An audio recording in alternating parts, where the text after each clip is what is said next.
Syukur untuk setiap rencanamu dan rancanganmu yang mulia. Dalam satu tubuh kami bersatu menjadi duta kerajaanmu. Shalom Horas, saudara-saudara yang terkasih dalam nama Tuhan Yesus Kristus. Bertemu lagi dengan saya, Pendeta John Lamhot Sinaga, pendeta di Resort Bandar Lampung, bertempat tinggal di GKPS Bratasena. Saudara-saudara yang terkasih dalam nama Tuhan Yesus Kristus, jemaat yang kami kasihi, jemaat Saresot Bandar Lampung, pada hari ini kita akan belajar tentang firman Tuhan. Kita akan disapa oleh firman Tuhan melalui firman-Nya, yaitu dari kitab Efesus, dimulai dari pasal yang kelima, yaitu dari ayat yang ke-15 hingga ayat ke-21. Efesus pasal 5 dimulai dari ayat 15 hingga ayat 21.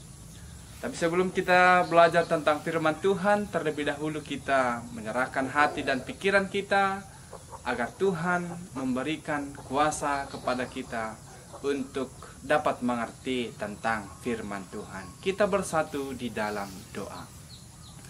Allah Bapa kami yang kami sembah, terima kasih Tuhan untuk kesempatan atas waktu yang Tuhan berikan kepada kami, sehingga kami boleh memakai waktu kami untuk bersekutu dengan Tuhan, bersekutu dengan keluarga kami masing-masing. Ajari kami Tuhan untuk mengerti tentang firman-Mu, dan berikan kami kekuatan sehingga kami boleh melakukan firman-Mu dalam kehidupan kami. Terima kasih Tuhan. Amin. Firman Tuhan yang menyapa kita, saya akan membacakan kepada saudara-saudara dimanapun Anda berada, yaitu dari Efesus pasal yang kelima dimulai dari ayat 15 hingga ayat 21. Demikian firman Tuhan. Karena itu, perhatikanlah dengan seksama bagaimana kamu hidup. Janganlah seperti orang bebal, tetapi seperti orang arif. Dan pergunakanlah waktu yang ada, karena hari-hari ini adalah jahat. Sebab itu janganlah kamu bodoh, tetapi usahakanlah supaya kamu mengerti kehendak Tuhan. Dan janganlah kamu mabuk oleh anggur, karena anggur menimbulkan hawa nafsu, tetapi hendaklah kamu penuh dengan roh. Dan berkata-katalah seorang kepada yang lain dalam mazmur, kidung puji-pujian dan nyanyian rohani. Bernyanyi dan bersoraklah bagi Tuhan dengan segenap hati. Ucapkanlah syukur senantiasa atas segala sesuatu dalam nama Tuhan kita Yesus Kristus kepada Allah dan Bapa kita, dan rendahkanlah dirimu seorang kepada yang lain di dalam takut akan Kristus. Demikian pembacaan firman Tuhan. Berbahagialah orang yang mendengarkan firman Tuhan dan melakukannya dalam kehidupan hari lepas hari. Amin. Saudara-saudara, salah satu anugerah yang Tuhan berikan kepada kita yaitu waktu. Kita tidak pernah mengetahui tentang waktu kita di dunia ini. Kita tidak pernah tahu seberapa banyak waktu yang diberikan Tuhan kepada kita, dan kita tidak pernah tahu kapan waktu kita akan habis. Waktu juga hanya diberikan sekali oleh Tuhan kepada kita, dan waktu tidak dapat diputar ulang dan dikembalikan. Maka tidak heran banyak orang yang menyesal karena tidak memakai waktunya dengan sebaik mungkin. Kadang ada orang yang menangis, kadang ada orang yang marah-marah karena telah menyalahgunakan waktunya, karena telah menyalahgunakan waktu yang diberikan Tuhan kepadanya. Waktu lebih daripada harta. waktu lebih berharga daripada cinta, dan waktu lebih berharga daripada tahta. Karena waktu, cinta, dan tahta tidak dapat dinikmati ketika tidak ada waktu yang diberikan kepada kita. Dalam khotbah ini Rasul Paulus mengatakan, memberikan perhatian kepada jemaat Efesus, bagaimana supaya jemaat Efesus memakai waktu mereka sebaik mungkin, memakai waktu mereka dengan mengisi hal-hal yang lebih baik. Maka dikatakan dalam pasal 1 ayat yang keempat, Allah telah memilih kita sebelum dunia dijadikan, supaya kita kudus. Dipilih oleh Allah berarti kita diberi waktu oleh Allah untuk menjadi kudus. Maka pergunakanlah waktu Anda, pergunakanlah waktu kita untuk menjadi orang yang lebih baik semasih ada waktu untuk melakukannya. Kemudian Paulus juga meminta jemaat Efesus untuk memperhatikan beberapa hal, sebagaimana ketika Allah memberi mereka waktu untuk hidup. Dan Rasul Paulus memberikan dukungan, dorongan, dan motivasi kepada jemaat Efesus agar memperhatikan beberapa hal. Salah satunya adalah supaya mereka tetap setia pada pemilihan Allah.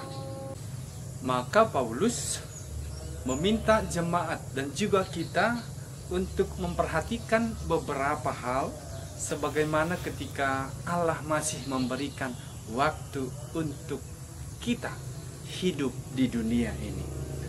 Rasul Paulus memberikan dukungan, Rasul Paulus juga memberikan dorongan, begitu juga motivasi kepada jemaat Efesus agar memperhatikan beberapa hal, dan salah satunya adalah supaya mereka tetap setia pada pemilihan Allah, dan mereka juga tetap dalam iman. Selain itu, Rasul Paulus juga meminta jemaat Efesus untuk memiliki makna hidup dan tujuan hidup yang lebih baik dan lebih berguna di hadapan Allah. Untuk memiliki makna hidup yang lebih baik, tentunya harus saling memperhatikan yang satu dengan yang lainnya. Sesama anggota jemaat harus memperhatikan satu dengan yang lain. Dengan seperti itu, maka kita dapat disebut sebagai orang arif dan bukan seperti orang bebal. Kenapa? Karena orang bebal adalah orang yang sudah tahu salah, kemudian kita kasih tahu kesalahannya, tetapi kemudian kembali dia melakukan kesalahan. Itu adalah ciri orang bebal. Tetapi hendaklah seperti orang arif. Ketika orang arif melakukan kesalahan, ketika diberikan pemahaman bahwa apa yang dilakukan itu salah, maka dia meminta maaf dan dia akan berusaha untuk membuat lebih baik lagi, lebih baik lagi. Saudara-saudara yang dikasihi oleh Tuhan Yesus Kristus, ketika kita sudah menjadi orang arif, kita tidak akan pernah merasa rugi, kita tidak akan pernah merasa dikecewakan, justru kita akan mendapatkan sukacita, baik sukacita dari saudara kita, begitu juga dengan sukacita yang daripada Tuhan. Motivasi hidup yang kedua yang diberikan Paulus kepada jemaat Efesus, yaitu mempergunakan waktu. Di awal khotbah saya tadi, saya sudah memberikan beberapa pengertian tentang waktu. Ada istilah yang mengatakan time is money. Waktu adalah uang. Maka tidak heran lagi banyak orang yang memakai waktunya hari demi hari, jam demi jam untuk mendapatkan uang. Karena waktu adalah uang. Nah, kemudian memang waktu adalah uang. Tetapi kita harus tahu bahwa waktu kita juga harus kita berikan kepada Tuhan. Waktu kita juga harus ada untuk Tuhan. Jangan kita selalu mencari kesenangan duniawi. Jangan kita selalu mencari uang untuk menimbun harta benda kita di dunia ini. Tetapi kita lupa untuk memakai waktu kita, memberikan waktu kita untuk Tuhan. Karena apa? Ketika kita memberikan waktu kita kepada Tuhan, ketika kita memakai waktu kita untuk bersekutu dengan Tuhan, maka disitulah kita mendapatkan sukacita, dan disitulah kita akan mengetahui apa yang menjadi kehendak Tuhan dalam kehidupan kita. Saya mengajak saudara-saudara untuk melihat apa yang terjadi sekarang ini akibat dari virus corona. Maka pemerintah meminta seluruh masyarakat untuk tetap di rumah, untuk bekerja dari rumah, dan untuk beribadah dari rumah. Nah, ketika pemerintah mengatakan bahwa kita harus stay at home, berarti kita memiliki banyak waktu yang biasanya setiap hari kita pergi jalan-jalan, pergi bekerja sepanjang hari, tidak ada waktu untuk keluarga, tidak ada waktu untuk anak-anak, tidak ada waktu untuk bersekutu dengan Tuhan. Maka melalui apa yang terjadi pada saat ini, mari pergunakan waktu kita, waktu Anda untuk bersekutu dengan Tuhan, untuk bersekutu dengan keluarga Anda, untuk memakai waktu Anda yang lebih baik lagi untuk mengenal pribadi lepas pribadi yang ada di dalam keluarga Anda. Ketika kita memakai waktu kita untuk bersekutu dengan Tuhan, maka Roh Kudus akan hadir kepada kita, dan kita diajari untuk berperilaku seperti anak-anak terang yang dimaksud dalam khotbah kita juga pada saat ini.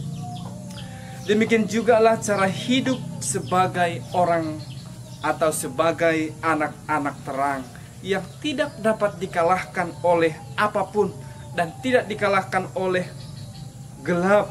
Sebagai anak-anak terang, jangan pernah terpengaruh oleh hal-hal yang negatif, tetapi sebagai anak-anak terang, maka kitalah yang akan mempengaruhi hal-hal yang tidak baik, sehingga orang-orang di sekitar kita menjadi anak-anak terang. Maka pergunakan waktu kita lebih baik lagi selagi Tuhan masih mempercayakan waktunya kepada kita. Jauhkan dari diri kita perilaku kegelapan dan dekatkan diri kepada Tuhan, karena Tuhan adalah sumber terang bagi kita. Maka Tuhan akan tetap menyinari kita dengan caranya sendiri, dengan firman-Nya. Saudara-saudara yang dikasihi oleh Tuhan Yesus Kristus, pada khotbah kita pada pertonggoan di tanggal 3 Mei ini mengajari kita untuk bersukacita, bersorak-sorai, memuji dan memuliakan Tuhan, karena masih ada waktu yang begitu berharga diberikan kepada kita. Untuk mengakhiri khotbah ini, saya mengajak saudara untuk bernyanyi. Waktu Tuhan adalah waktu yang terbaik.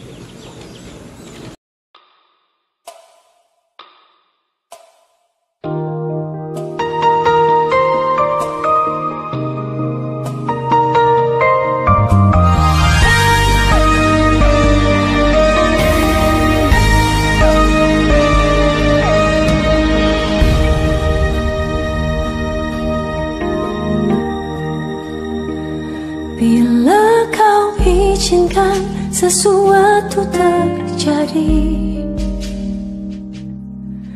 ku percaya semua untuk kebaikanku. Bila nanti telah tiba waktumu, ku percaya kuasa-Mu memulihkan hidupku.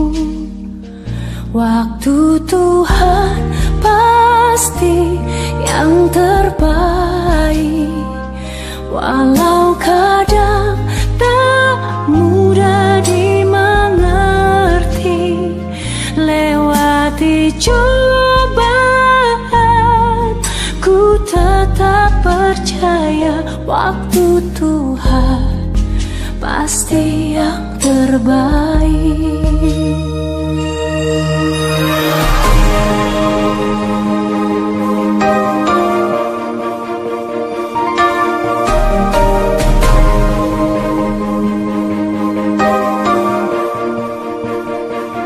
Bila kau izinkan sesuatu terjadi, ku percaya semua untuk kebaikanku. Bila nanti telah tiba waktumu, ku percaya kuasamu memulihkan hidupku. Waktu Tuhan pasti yang terbaik, walau kadang tak mudah dimengerti. Lewati cobaan, ku tetap percaya waktu Tuhan pasti yang terbaik.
Pasti yang terbaik. Untuk mengakhiri khotbah ini, saya mengajak saudara-saudara untuk kita bersatu di dalam doa. Kita berdoa. Terima kasih Tuhan untuk kesempatan, untuk waktu yang Tuhan berikan yang sangat berharga dalam kehidupan kami. Ajari kami Tuhan, sehingga kami boleh memakai waktu kami untuk lebih berguna lagi, untuk lebih mendekatkan diri kepada Tuhan, sehingga waktu kami tidak kami sia-siakan dengan hal yang buruk, tetapi kami memakai waktu kami untuk hal yang lebih baik lagi. Kami yakin dan kami percaya bahwa Tuhan memberikan kekuatan kepada kami untuk melakukan firman Tuhan. Terima kasih Tuhan. Kami juga mendoakan seluruh keluarga kami yang jauh dari hadapan kami. Berkati mereka, jauhkan dari penyakit, dan kiranya Tuhan senantiasa memberikan kesehatan rohani, kesehatan jasmani kepada mereka. Terima kasih Tuhan. Kami berdoa di dalam anak-Mu Yesus Kristus Juru Selamat kami. Amin. Kami rindu melihat Indonesia pulih dari semua problema, hidup dalam jalan kebenaran.